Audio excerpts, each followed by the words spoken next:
Hello guys, Mi CSK SRH அவங்களோட ரெண்டாவது match ஜெயிச்சு ஒரு ஸ்லைட் கம்பேக் கொடுத்துருக்காங்க. இதுக்கு மேலே ஐபிஎல் வந்து சூடு பிடிக்க போது தரமாக இருக்க போகுது அப்படின்னு பார்த்தா, ஓகே அடுத்தடுத்து இந்த 3 டீமுக்கும் என்னென்ன ஷெடியூல் இருக்குது அடுத்தடுத்த மேட்ச் அப்படின்னு பார்த்தோம்னா, ஒரு திடுக்கிடும் தகவல் அங்கே தான் வந்து பார்த்ததுக்கப்புறம் தெரியுது. எஸ்ஆர்ஹெச்சுக்கு அவங்களோட அடுத்த 3 மேட்ச் வந்து எம்ஐ கூட 2, சிஎஸ்கே கூட 1. எம்ஐக்கு அவங்களோட அடுத்த 3 மேட்ச் வந்து எஸ்ஆர்ஹெச் கூட 2, சிஎஸ்கே கூட 1. சிஎஸ்கேக்கு அடுத்த 2 மேட்ச் வந்து எம்ஐ கூட 1, எஸ்ஆர்ஹெச் கூட 1. பார்த்தீங்களா எப்படி ஷெடியூல் இருக்குன்னு.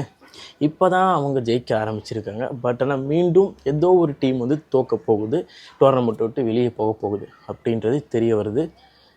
எப்படியா இப்போ நமக்கு தெரிஞ்சுக்கலாம். 3 மேட்ச் இருக்குது எம்ஐக்கு. 3 மேட்ச் எம்ஐ ஜெயிக்க போதா இல்லை என்ன ஆக போகுதுன்னு தெரில. சிஎஸ்கேக்கு 2 மேட்ச் இருக்குது, குரூஷியலான 2 மேட்ச். அதுவுமே இந்த மாதிரி வந்து குரூஷியலான ஒரு மேட்ச் தாங்க.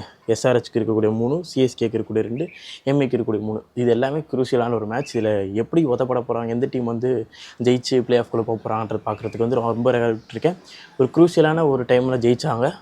பட் ஆனால் இதுக்கு மேலே அவங்களுக்கு வந்து சவால் இருக்குது ஷெட்யூலில். ஜஸ்ட் வெயிட் அண்ட் சி எந்த டீம் ஜெயிச்சு எந்த டீம் பிளே ஆஃப்குள்ளே போக போகுதுன்னு. எனக்கு என்னமோ இந்த 3 டீமில் வந்து எம்ஐ வந்து ஜெயிச்சு பட்டாசு கலப்ப போகுது அப்படின்ற மாதிரி தோணுது. லெட்ஸ் வெயிட் அண்ட் சி எந்த டீம் வந்து ஜெயிக்க போகுதுன்றதை நீங்கள் கமெண்ட் பாக்ஸில் சொல்லுங்கள். எம்ஐ, எஸ்ஆர்ஹெச்சா, சிஎஸ்கேவா, எந்த டீம் வந்து அடுத்தடுத்தமாக ஜெயிச்சு கம்பேக் கொடுக்க போகிறாங்க? எனக்கு என்னமோ எம்ஐ தான் அடுத்தடுத்தமாக ஜெயிச்சு கம்பேக் கொடுக்க போகிறாங்கன்னு தோணுது.